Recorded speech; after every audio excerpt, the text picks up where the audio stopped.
لقد كان لسبإ في مسكنهم آية جنتان عن يمين وشمال كلوا من رزق ربكم واشكروا له بلدة طيبة ورب غفور. فأعرضوا فأرسلنا عليهم سيل العرم وبدلناهم بجنتيهم جنتين ذواتي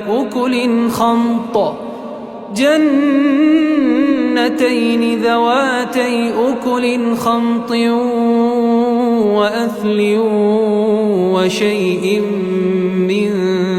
سدر